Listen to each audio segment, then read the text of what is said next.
Welcome to the Indigenous Entrepreneurs Podcast. Today I have Nicole Johnny with Raven Indigenous Capital Partners co-hosting with me for this Point of View series. And then we have Cierra Gromoff, who is the founder of Kismet, and she's going to be helping us demystify venture cap today. So before we get started and get into the conversation, Nicole and Cierra, can you guys introduce yourselves? And then we'll just go from there.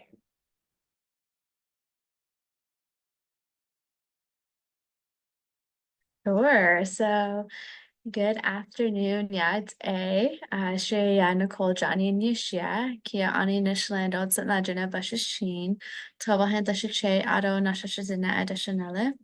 Akos Ego to Naasana Nishland, or Twans Ele de Nasha, Areya Beedil Lesanil Eshagan Adoshanan Nishde. So, good afternoon. My name is Nicole Johnny. I'm a member of the Navajo Nation, and I am currently calling in and part of living and working on Tiwa territory of our Pueblo relatives in Albuquerque, New Mexico.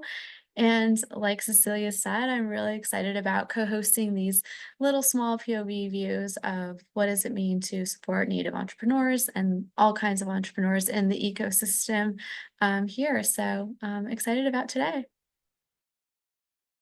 Hi everyone, Anang. I'm Dr. Cierra Gromoff. I hail from Alaska. I am a proud enrolled member of the Aleut tribe on the Aleutian chain. I am a co-founder of Kismet Health. We are the first pediatric telemedicine technology.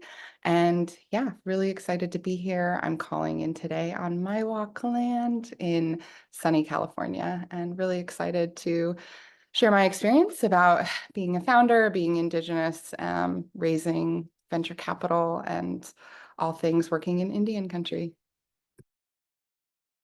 Awesome. Well, thank you both for being here with me. I'm really excited for this conversation and just appreciate both of your time and just experiences that you'll share with us.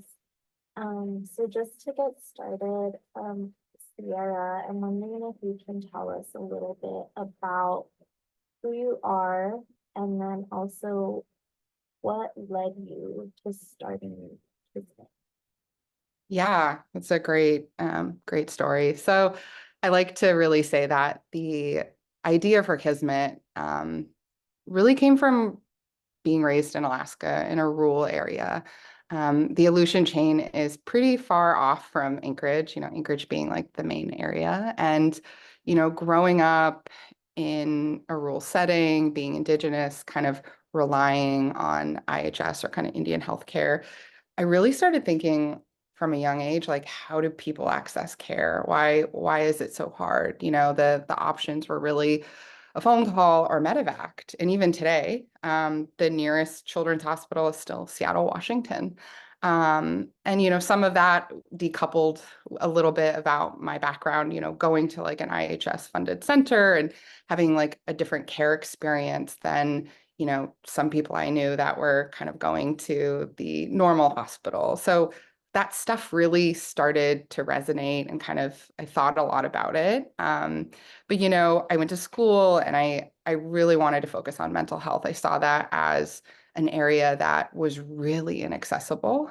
Getting quality, culturally competent access was just not an option. And my care to finding mental health care was also really hard, and I had to kind of be very innovative about it. And, I say fast forward, my whole background, I've worked in tribal health, I've worked in hospital settings, both inpatient, outpatient, but I've spent my entire career working with children and families. That's always been really core to me, because I see that as such an opportunity to stop generational trauma and kind of get in there.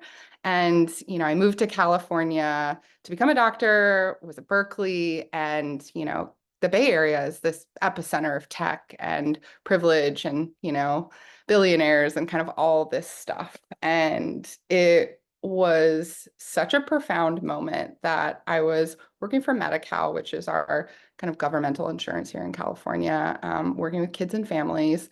And it's free, so they don't have to pay for sessions. And I had a lot of no-shows, and I had the prolific idea of asking my patients, asking the kids, asking the parents, what's the barrier to getting here? Why didn't you show up? Like, being just really curious and understanding, and finding almost the exact same issues that, many of my family members and friends in Alaska are like, it's impossible to afford the bridge toll, or like, I work 2 full-time jobs. Like, I can't make a 1 p.m. on Thursday, or, even more so in California, undocumented people who are like, afraid of, kind of traveling, like they might get pulled over, like just a lot of these same barriers. And I was like, I'm sitting in the most connected place on earth, and still these barriers are alive and well. And that really, started to get my wheels turning. And I was like, okay, we got to meet children and families where they're at. And that I was like, let's do telehealth, like this is a really important thing. I kind of convinced the county to let me start a smaller kind of project pilot, and then we really expanded. It turned out to be a very utilized and amazing thing. And in doing that, while I feel really proud of the work I did in making like care more accessible and, meeting patients where they're at. But in doing that, I started to really realize how Zoom was failing me and kids and families. Kids aren't tiny adults. They need play, they need the mirror neurons, they need the attachment. They need so many things that you get in person, but you don't get in this kind of setting because, Zoom, Google Meet, Doxy, all these things, they were created for business adults, kind of thinking like more corporate, not healthcare. And secondly, tech literacy. The amount of families that I worked with that were like, I don't know how to download Zoom. Or, I used to call it Blair Witch Project, where I'd be staring at their feet and the like screen would be shaking. And I'm like trying to walk them through like how to flip the camera around. I jokingly said like, hey, I spend more time being IT support than a clinician, because I, could walk people through downloading Zoom in so many different like languages and operating systems and kind of all this stuff, that I really just was like, hey, there's got to be a better option, and started Googling, just seeing what was out there and finding nothing. And, I kind of told myself, I was like, the tech's going to catch up. Like, they're probably working on it. People are thinking about this. Like, I can't be the first one to have thought this. There was kind of this moment where, not self-doubt, but like just the trusting of the tech gods or the entities that like this would magically start happening. And 1 year led to 6 years. And by the 6th year, I had a 300-page Word doc, which was all of my ideas of how I thought the tech could be better. And I just kept writing them down. I kept putting thoughts and expanding and kind of just like thinking about things in a way I couldn't stop thinking about. And that was really kind of this moment where this was right before the pandemic, but I had this moment where I'm like, there are 18-year-old, 19-year-old white males who have an idea and they decide to just do it. They're like, this doesn't exist, and they go out there and they do it, and they, raise money. And I had this kind of moment where I'm like, I'm smart. I know how to figure out hard things. Like, maybe I could do it, because like no one's doing this. I really know what I've like had so many ideas, and I've been talking and thinking about this.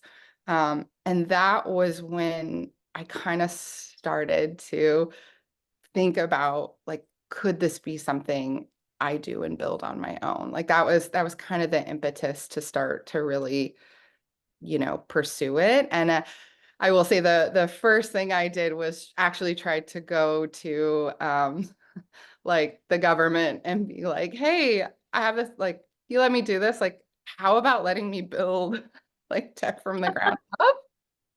And they kind of were like, no, like, They're like, that, that's nice, but no. yeah, I yeah, mean, just to kind of backtrack a little bit, it sounds like you just like really let yourself dream and explore of like, what is this, what is lacking and what do you need, to do just your job at that point, right?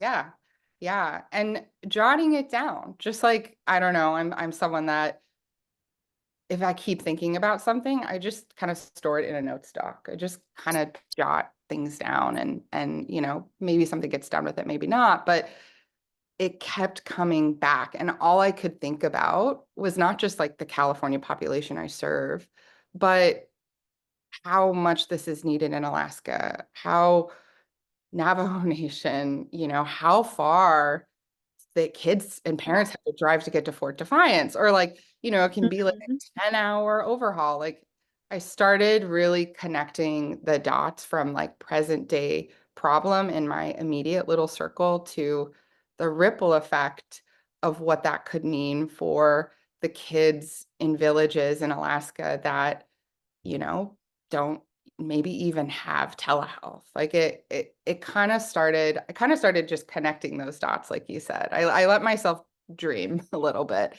But I think I needed to do that to noodle on it and to make myself have that space without the pressure. But it just kept coming back. I think like, I think of Indigenous people, and I know this, and we know this, and I hope all the listeners know this. Like Indigenous people are the original innovators. They cracked technology long before any white people did.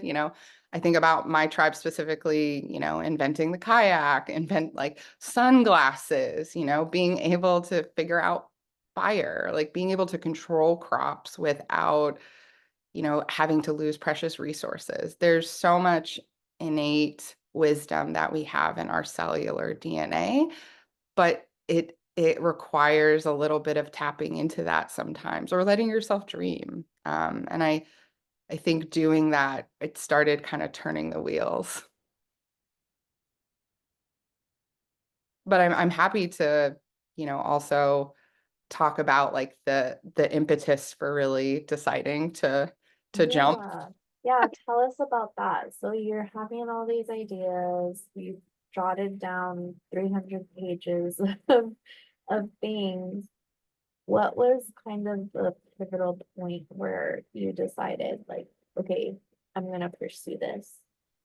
Yeah, I, you know, I started reaching out to my friends in my community. This is where I will say the leg up of being in the Bay was helpful because I suddenly, I sent out like an email to every single one of my friends, like a group email, and I was like, hey, I have this idea, would really love to like start to pick everyone's brain and like talk about it. I took that first really anxious step. Like I had so much anxiety because I was like, I don't know anything about tech. I don't know how to code. Like what makes me think someone who comes from like a medical background is suddenly able to like build technology. I had this kind of like moment where I needed to use my network and kind of supportive people. And I had a few, really some close friends, and honestly, like even friends that have turned it into investors that were like, Cierra, this is a brilliant idea. Like this is actually so revolutionary. This is so good. And you understand kids and family. You've been doing telehealth. You're an expert. Like you have the skill set to actually and the vision to do this. And you hire people to build the tech. Like you know what the tech needs to do. And you know like how it's failed, like that, you need to control the environment for people with low tech literacy and a 3-year-old. When a 3-year-old's having a panic attack, or, a temper tantrum, you need to lock the screen so they can't swipe out or hang up on you. And so I started having my community really support me and kind of nurture that. And then, the pandemic was in live swing, and it was like, oh my God, everyone is on telehealth. Kids are doing school. Like I heard, I don't know, it was like Good Morning America or something like that. Someone said Zoom fatigue. And I literally have been saying that for 6 years. And I was like, oh, there's a there. There's what they call product market fit. Like there is a, need for this that is suddenly happening right then and there. And so, I worked through the pandemic, which was important and I needed to. And, I saw lives lost. I had to be there for my patients, but I kind of, when things started settling down and I got my head out of the really processing COVID, I was like, okay, I think I think I need to do this because Zoom didn't change anything. Google Meet didn't change anything. There were millions of kids on it and everything stayed exactly the same. And so I was like, I think I'm the only one seeing this. I think I get it. And this has been so missing.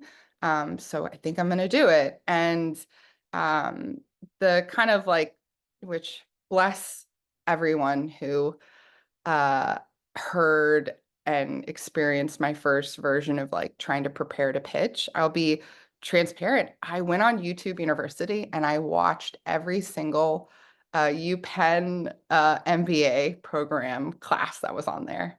I watched the like how to make a pitch deck, how to, determine all these values because everything was a new language to me. I have no background in business. There's all these like abbreviations. There was all this like foreign language. And so I being the person I was like, okay, I got to go in being like able to talk the talk and walk the walk. And I can't afford to go to business school or like, I can't, do that pivot.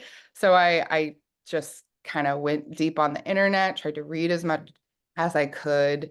And then finally I was like, okay, I'm going to take a stab at a pitch deck with a friend. And I think my first pitch deck was like 25 slides long. Wow. And I think I had like 8 like paragraphs on each one. Like this was like a scientific paper that I turned into a PowerPoint of like explaining like the R, like being like blah blah blah blah. Like the first one, which just to tell everyone, a pitch deck should be really no more than 10 slides. You should have no more than 3 pieces of data on it and have it succinct. You're like, so my first one was really far off from what it's supposed to be.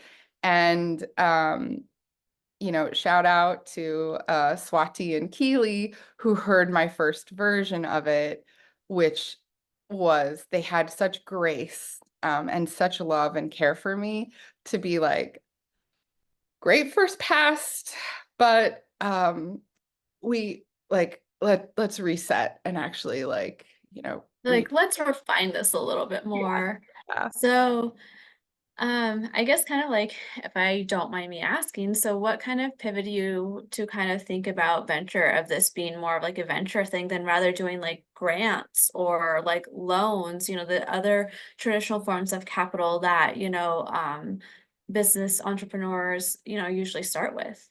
Yeah. And it was really threefold.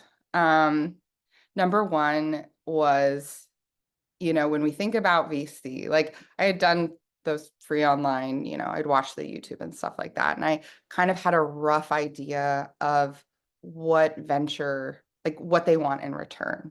Like, because that's kind of the difference between loans or grants or other things is like they're investing in you and they're wanting a return.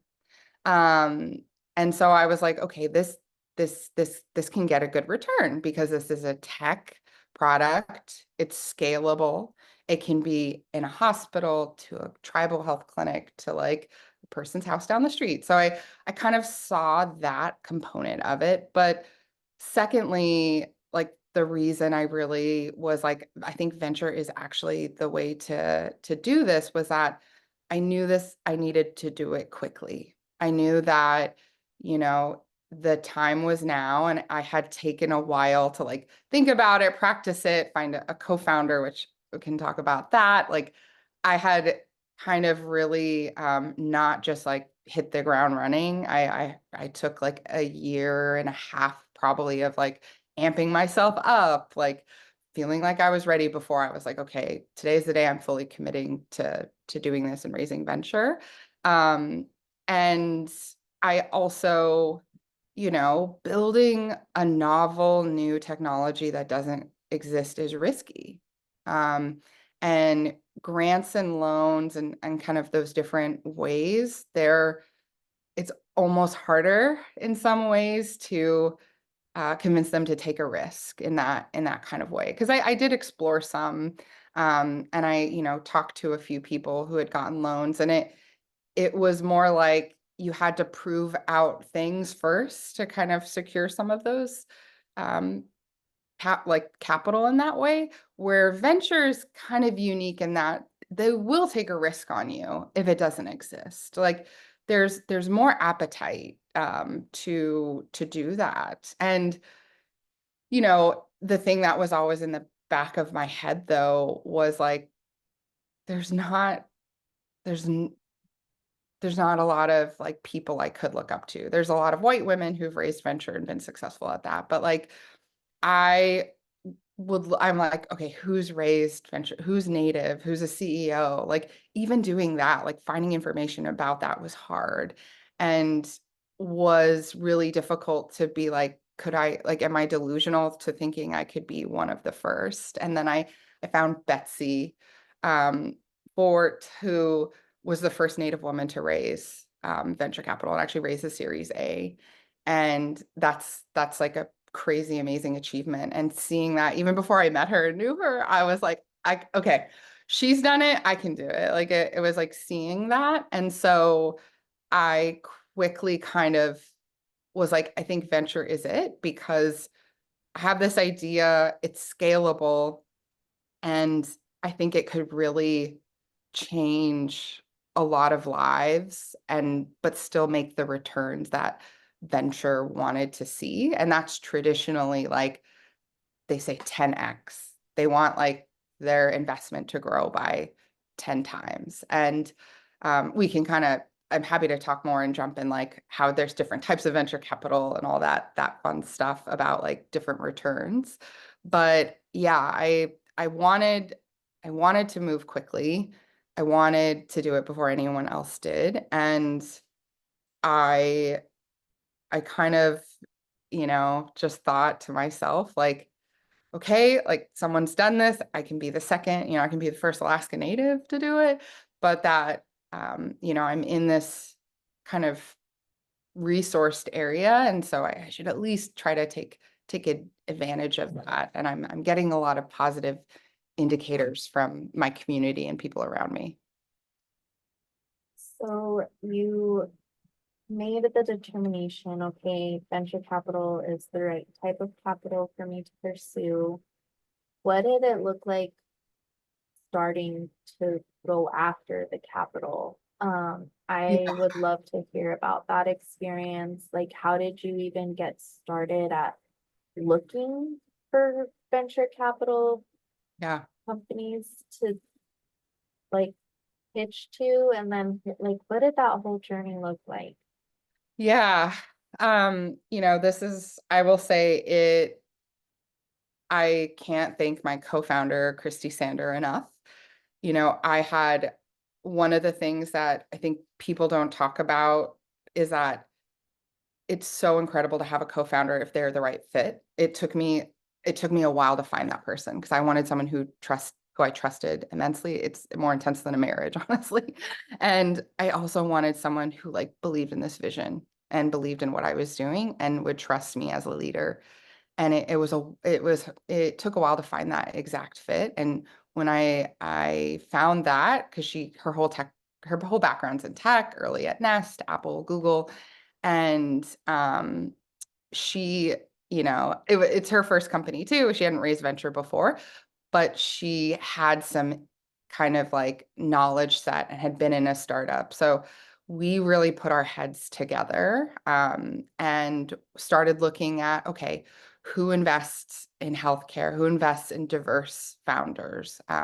She is BIPOC as well. And so we looked for that alignment. We went out and looked at, there's like lists online. There's also, I found, and happy to like send this and link it. There's like VC guides that they put online, like reviews, like anonymous reviews of different VCs, of like not just like what they look for in a pitch, but how they are, how they show up as a human.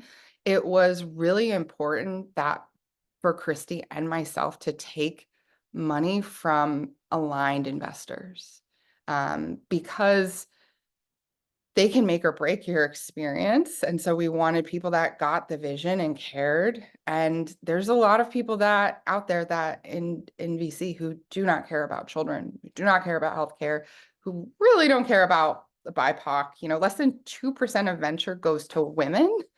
And that's including white women. Like less than 2% goes to women. And then if you add in Indigenous, I think there was some stat that was like it's 0.0000004% of venture dollars go to Native people. So, it was really trying to find that alignment, because having an investor that is by your side and with you through thick and thin and like there to pick up. I mean, Nicole has picked up the phone at 2 a.m.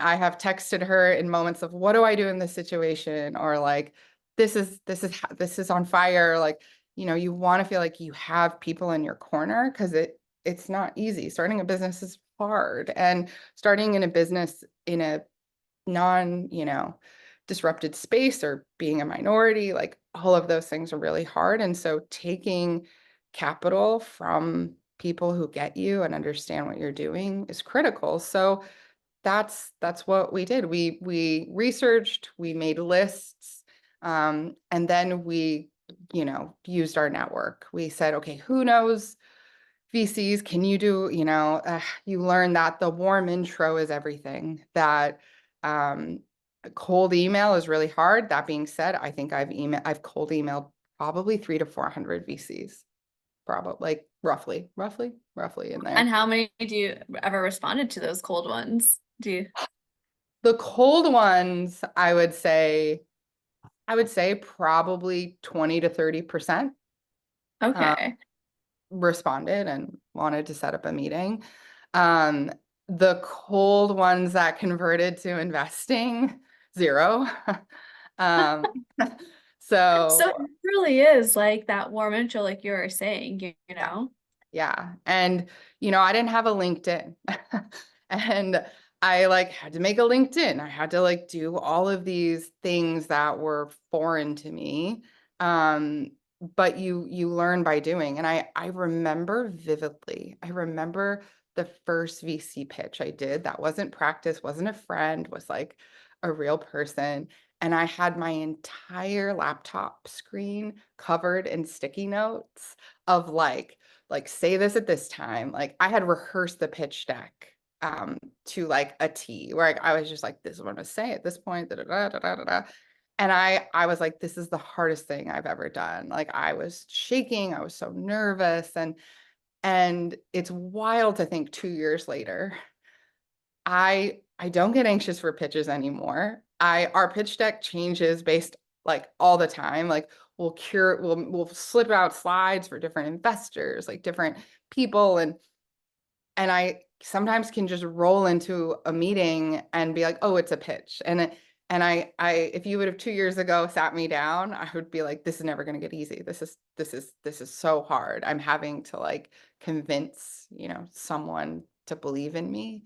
But it did get easier, and you start to really learn that the warm intro, the alignment, like connecting with them on a human level. This is where I think my background in reading people came so in handy, is like there's no cookie cutter template for pitching, because when you're really early, you're pitching you. Like things are going to change, your business is going to change, your product is going to even change. Like, you know, what Uber started as and what it became are two different things a little bit. I mean, still cars, but there are a lot of companies that have had really big changes and shifts. And you're really just like saying like, hey, believe in me. I have this idea. Like, I know what I'm doing. Like, believe in me. Like, believe in me. And I think when that clicked, it became a lot easier to do. And once you start meeting the right people, even if I will say this, like investors have passed that have helped me out so much. I have had investors that were like, it's too early. And that means like, you know, different VCs invest at different stages. Some do super early, some do super late, we kind of were taking meetings with whoever would take a meeting with us. And so, but even that relationship, like someone who's been in our corner from day one that, you know, hasn't even invested yet, has made some of the most meaningful intros to investors that did invest, or to healthcare systems or hospitals. So you never know what that pitch could lead to. And, you know, being able to say this is an opportunity to connect and share my voice rather than this is an opportunity maybe to be rejected. Like when I could switch that story, because it does suck to be told no and to like pour your heart out and then get that email. And honestly, you know, I wish someone would have told me, like, of all the things,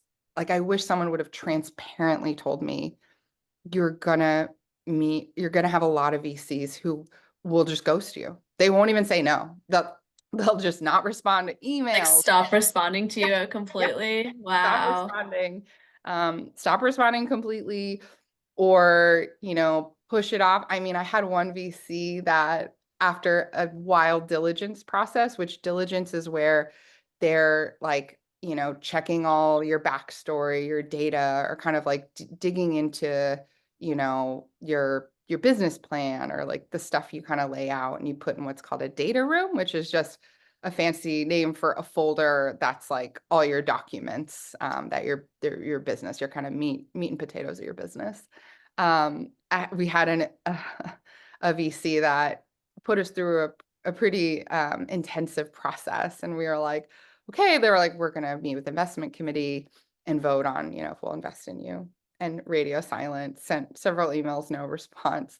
7 months later, emailed, was like, hey, sorry, this slipped through my inbox. Like, think you guys are doing great. Hope things are going well. You know, like it's kind of disconnected in that way. Yeah. But when I could separate myself from that and really start being like, hey, the people that do come through, the investors that do say yes and take that bet on you, like that's because there's alignment, and that's a good thing. You want people who in your corner that are able to show up. And I just kind of was like, those other people aren't able to show up, but they, you know, it's a learning experience. But I wish someone would have kind of point blank said that. I kind And of said all the no's. Like, here's what you would also endure is all the no's too.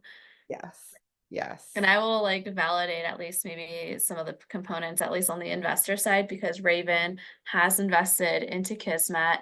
And, you know, really what it is, it's trusting the entrepreneur and doing the investment in the entrepreneur and believing in the team that they've built and believing in the team and what they're building so that they can continuously meet like the milestones that they set their like goals to, you know. So we also look at that as well too. So I mean, and Cierra definitely like highlighted that, and that's what we had really seen with Cierra, and just really had seen like, wow, like you don't see Native women building these types of things, you know, in this type of business. And it was just really incredible, and to really see like how meaningful and how impactful, you know, Kismet could be to a lot of tribes across the US. I mean, she highlighted Navajo, where I'm from, and we cover 3 states. We're rural. We're one of the most like rural, we have rural communities all over. And so it when you think about what she's doing and the impact of that, and you think about how Native children definitely need,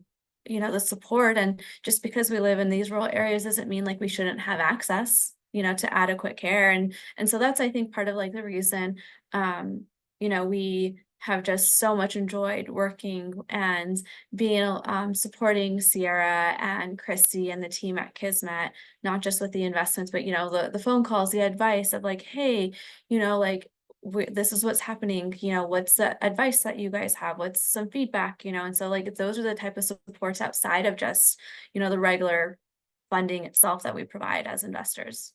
Yeah, because what's capital without connection? Because if you're not a white bro whose dad's friend is like, the head of GE, or like there's this secret language. And I'm not like, this is again true thoughts. The amount of meeting so many founders and meeting a lot of really privileged male founders that were like, oh, my dad's friend made the pitch deck for me, or my dad's friend just like told me how to do this. Like there's this inside circuitry, and how they, part of like when you're at the top of the food chain, you get to keep like having your top pick and kind of getting to utilize that. It's a lot easier in some ways where, I have community that did help me, but I had to lean a lot on my investors to fill in those blanks, to advocate for me, to help like get Kismet up. And, I will say, like, I hope a lot of like Indigenous folks are listening and thinking about like, oh, like how could my business be able to scale and grow? And I get asked this question a lot. Really fortunate that Betsy has started this incredible thing called Natives Rising, where we mentor Indigenous like entrepreneurs and people wanting to get into being a founder or have an idea. And one of the big questions is like, how can my business be venture backable? Like how, or like what's the difference? Because the thing that keeps coming up time and time again is like, if you are hand making something, whether that be earrings or soap or spices and herbs, or whatever your secret superpower is, it's hard to imagine it scaling if you're doing it. There's like a component of human capital. But that being said, you might have an amazing idea about how technology can actually like really disrupt that or make it quicker. I joke, and I don't know anything. If there are soap makers out there, please excuse my ignorance. I don't know anything about soap making. But if, you're like, hey, I have this really cool way of making soap set faster through this processes, like think about if a machine could do that. If you can invent the machine that makes soap, cool faster, or makes, bead sorting quicker based on color so that like it can become streamlined or something, like that type of like way in which technology can innovate your process quicker, like that is venture backable. Your idea and business can be scalable in that way. And that's why Kismet kind of was in that beautiful spot. But there's this feeling also where some people have been like, how, you're pitching Kismet to like children's hospitals, you're pitching Kismet to all these populations that are not Indigenous. And, one of the things is that I say is like, I built this to work best for Indigenous children, and that's going to be a ripple effect of helping everybody. Like that, the mental health crisis doesn't just affect our people, it affects everybody. It's an epidemic. And yes, sometimes you can't start in your own community to build and scale your thing, but you can still come back to your community. And when you design it to work in the the most underserved or niche populations, you're actually benefiting everybody. There's this concept of human design, which I hadn't heard about before being a founder, that we need to make products and things built for humans to use and engage with. And you would not believe how many products today, especially in medicine and healthcare, are not built thinking about the provider, the child, the patient. And that's what makes them so hard and horrible to use. And this like headache and not delightful and not joyful and, doesn't bring like kind of help in that way. And so when I really was like, I know I'm built, I've had tons of Native kids use this and on this, and I know this works well. I was like, I am building for them, but I'm helping a bigger population. And the bigger I get, the bigger Kismet gets, the stronger Kismet gets. That's just going to continue to help my own community and my home state and other Indigenous folks, because then when we're a bigger company, like when we're, Series A or like have 100 employees, I can even support building the Native infrastructure of getting Native coders. And that's, a big thing of mine. And what brings me a lot of joy is that this can then become this large ripple effect. But yeah, to also really quickly talk about like how much I've raised and like what that looks like. Today raised $2.5 million. And yes, big That's amount. exciting. That's exciting though, because it really does mean like you're doing it. Like you have got investors behind you who are believing in you and the team and Kismet and what you're building. And that's really awesome because, you were saying the quote or the stat earlier about how much of venture goes to women and then how much of venture goes to Native folks as well too. And, with Raven, us being one of like the few, providers of capital in this space as well too. It's just, it's really cool. Yeah. And yeah, shout out Raven. Beyond practice is what they preach. There's different types of VC capital. There's also, capital that it says they're about diversity and, they don't really practice what they preach. There's a lot of kind of people that are trying to check a box. I love to tell this story. In California, Gavin Newsom passed a law that all VCs have to report of, are they meeting with disabled people? Are they meeting with people of colors? Like, who are they taking meetings from? Who's pitching to them? Like, they have to report this as part of, again, trying to get more diversity in venture capital. And the week that it passed, I think I had 40 white VCs in my LinkedIn box being like, I'd love to take a meeting with you. Love to hear about like what you're doing. And I took some of those meetings and I quickly learned that they were just taking it to check a box, that they were not interested in what I was doing. And how I figured that out was the email, that the follow-up of passing. They were saying stuff. I was like, my product doesn't even do that. Like, that's not even a market sector I mentioned. What are you like?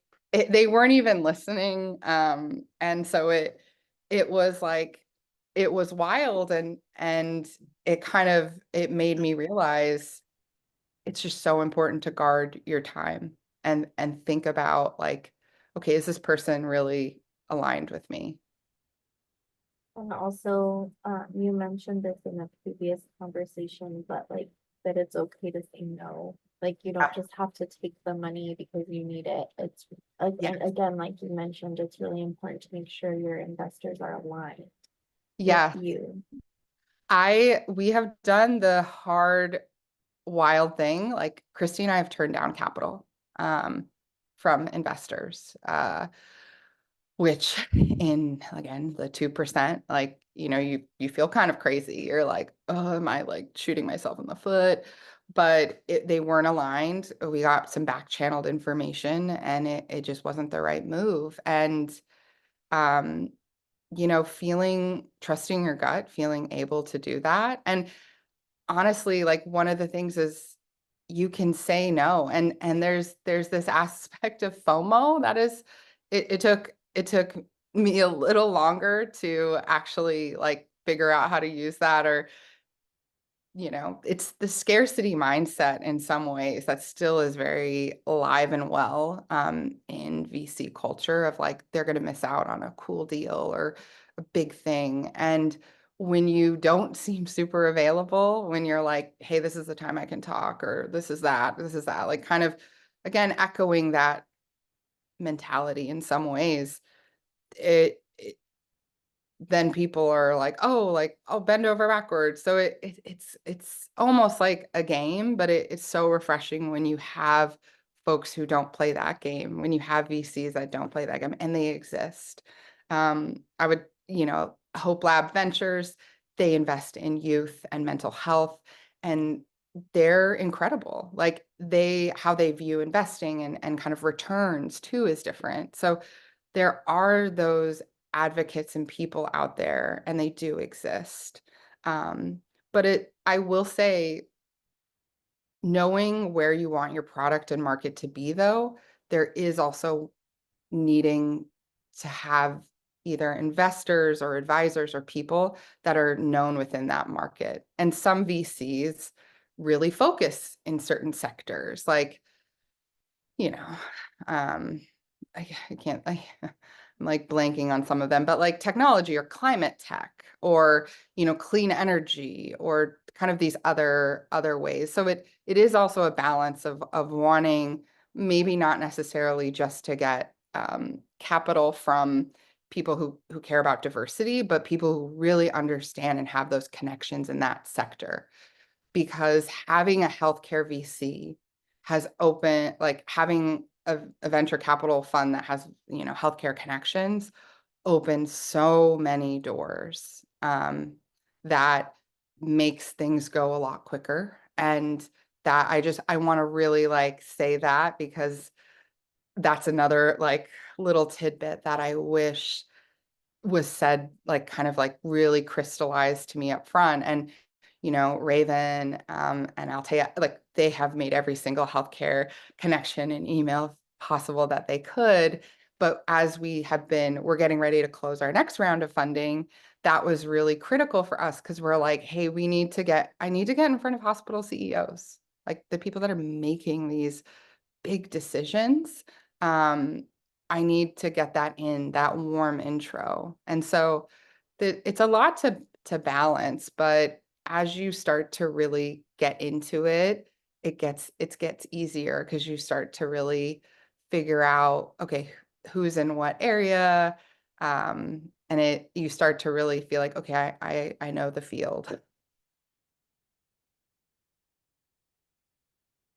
That's awesome. I feel like there might be some opportunity for you here in New Mexico. We have a huge rural population. I don't know if you've heard of Project Echo or not, but they do telehealth and similar like vision and mission as Kismet, so might be worth like a possible connection. I was just thinking about that as I was listening to you talk. That would be it would be great to be connected with them. Yeah, I think New Mexico is, big on our list. We're right now, just to give, like right now we are building the infrastructure to be super, super scalable and compliant, and kind of this next kind of benchmarks or things like, investors ask, what are you going to do with the money? That's another thing, is they're going to be like, okay, we give you the money, but what does that look like? What does that unlock for you? And that's, healthcare and, indigenous tribal sovereignty and data, like that's at the top of our list of being able to give tribes their data back. Like if they want to use the AI to make decisions internally, or, kind of whatever it may be, and to do these things ethically and secure and safely is expensive. And so we, mapped out what that would unlock. But it's really great, because the next kind of growth point for Kismet and where we're heading is really having all that infrastructure in place, so that we can kind of connect the dots and start to work with more remote and rural tribes. it's a lot of figuring out. I mean, we've been in talks with Starlink, like you have to, when working in Indian country, it's not like, oh, like what good is telehealth if you don't have connection? What good is telehealth if you don't have a device? Like, we're not in the hardware space. That is definitely something we're not going to be doing, but at least for now, who knows? But kind of thinking about those things and making sure they're in place as we really start to grow and scale is really what this next chapter is. But I also want to make a plug for, please, if you're thinking about going into engineering or coding and you're Indigenous, do it. Like, reach out to me personally. We need more native coders, and AI is the next industrial revolution, and the playing field is more level than ever. And so it's really ripe for Indigenous disruption and getting in there. And so I know that that's out of left field a little bit, but I really hope I can encourage more folks to go into it, because we can see technology can be good medicine. Technology has been bad, and it's been led by problematic white people. And if it's led by good people, it turns into good medicine. And so I want to change that with telehealth and services and how care is accessed, but I want to see other people changing that with other areas, and really to make that community and that network. Because I will say I was pretty tech averse, but when I really kind of changed that language about what is good medicine, well, if I make it, then I know it's good. Like, I'm doing this right and ethically. And I know that at the end of the day, I sleep well. Like, well, I sleep pretty well. I still have to work very late hours and look at blue screens. So I'm not sleeping super well, but I sleep emotionally well. Emotionally, no, you're doing well on that front. And I think that's fantastic because, as you were talking about like Indigenous, disruption, I was thinking about like Indigenous innovation. And, in the Southwest, we have like um, a lot of the standings of, our relatives of in the Southwest area of the Pueblos of like Chaco Canyon and the Chacoan culture there, and like what it was like tracking the stars and knowing how the stars, like following the stars and navigating it and mapping it and creating ways to follow it so that so the communities knew like what to happen, like how to prepare for the seasons. And when you think about that, like that's Indigenous innovation, and I think you're absolutely right, Sierra, like that is it. Like it is in our DNA, it is at the cellular level. And really it's if we can kind of dig deep a little bit further into that, it's like, it's there, and let's kind of like continue to nurture it. Yeah. I mean, code talkers.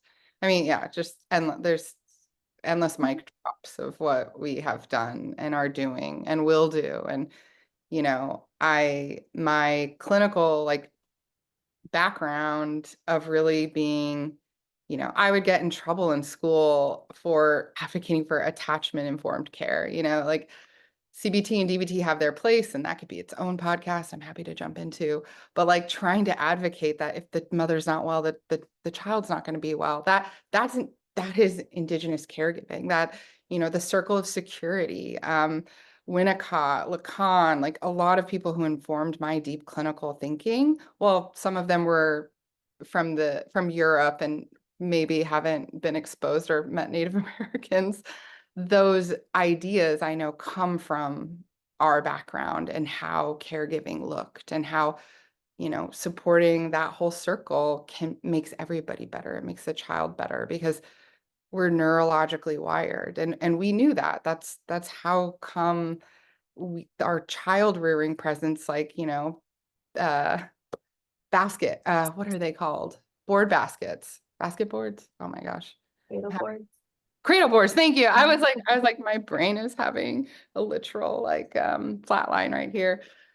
That aspect alone is like one of the core reasons the SNU, which is like the leading baby crib, it's like utilizing a lot of that exact same notion and narrative. And Oh yeah. Oh, I've totally seen that. And I'm like, literally, that's like are cradle boards. Literally, it's like the motion of like Yeah. that lull you can get in like the different cradle boards that you see. And it's like, and like the whole thing about, what is it? Just like, yeah, like the child rearing and bringing that up. And it's like, well, that's how it Yeah. was, you know, like that's how we were always doing this in the first place. Yeah, exactly. And I think that coming, I'm glad it's becoming in vogue. Like, I'm glad that the conversation is, we're way more attachment informed. We're way more strength based. We're way more like focus on the family unit and not like children in silos. But it's wild in the 12 years I've been in the field of going like from being in the classroom and having arguments of being like, actually, to now seeing that as best practice. It really, Indigenous people, even, and I have imposter syndrome. There's some days I cry. I mean, was at a conference speaking and something just like a big letdown or something happened. Like, I don't remember exactly what happened, but it was just so stressful.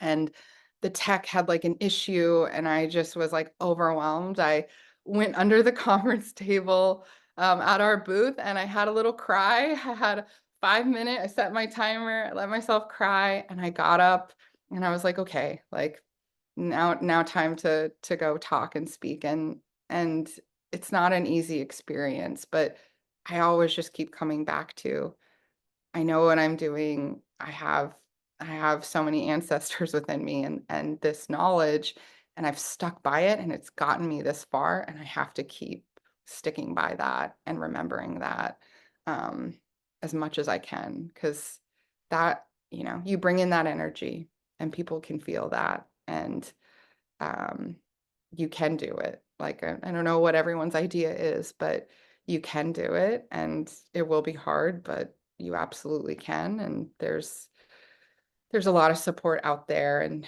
just don't be afraid to ask, because that is the number one thing I have learned in this process is you just got to ask. I mean, I have cold emailed so many people of so many different veins, and I have been shocked at some like, when you're not asking for money, when you're asking for time or help or advice, um, that is blown me out of the water how many people have responded.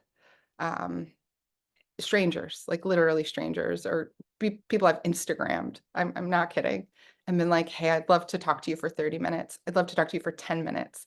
Like, would you share that? And people do. And so I hope that, you know, people walk away from this podcast and listening to it, like feeling empowered to at least ask. Because I think it's Wayne Gretzky said that, something, you miss 100% of the shots you don't take, but that's like so accurate. I'm not a hockey fan, but like, you gotta go for it.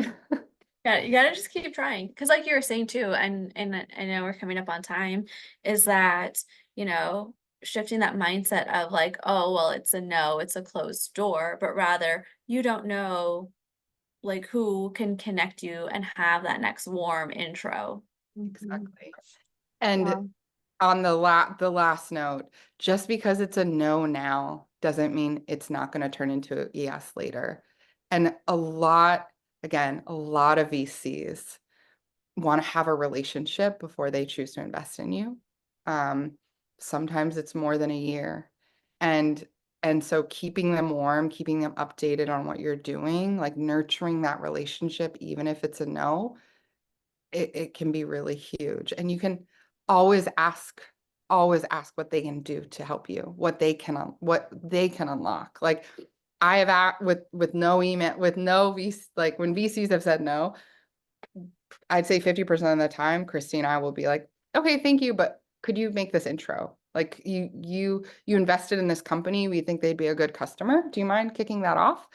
And honestly, one of our newest large customers came from a VC that said no and introed us. That's awesome. It So just goes back to that, like you said, networking, but really relationship building thinking outside of the box, not just kind of shutting off when you get a no, just thinking like, okay, well, how else can this person help me? But I think just what I got from this whole conversation, is the fact that Indigenous innovation, it's in your blood, it's in your ancestry, and I think a lot of people don't feel like the tech space is a place for them, but that's just not true. It is the place for Indigenous people. They've been creating innovation since like forever. And I think it's just really awesome that you are in this space. You're reigniting that flame and, pursuing the things that like you have in your blood and in your ancestry. And I just hope that people listening, maybe you guys have a pain point in your life or a problem in whatever industry you're working in or job you have, that it's just like, you're like, there has to be a better way. Like follow that, Yeah. write a 300-page thing of just ideas. And leave your ego at the door, just let yourself write and think creatively. And I didn't even know if some of the ideas I had were possible. Like my tech, like the joke, I still don't know how to code, it just looks like the Matrix on the screen. I don't know even how some of it works, but I was like, I'm going to throw it out there and maybe it's not possible, like maybe, but still putting it out there, like take the risk even thinking, like don't limit yourself in that way because you don't know what you'll tap into. So I think you're exactly right. And I hope folks go on that limb and make their own good medicine out there. Good tech and good medicine. Thank you so much, both of you, for coming on here and just having this conversation. I really appreciate it. I know we're past time, but if you could just let everyone listening know how they can connect with you, if they're interested, just give a little shout out to however they can connect. Yeah, so LinkedIn is a great way to connect with me. Also, if you want to check out kind of Kismet, our website is really great. I get all the emails in the inbox, but it's kismethealth.com. And we are going to be announcing, I think in a couple of months, like accepting applications for our next cohort of Natives Rising. So like check that out. The website, there's also programming for high school students. Like it's really expansive and I think it's really great. And I think I love that this resource exists.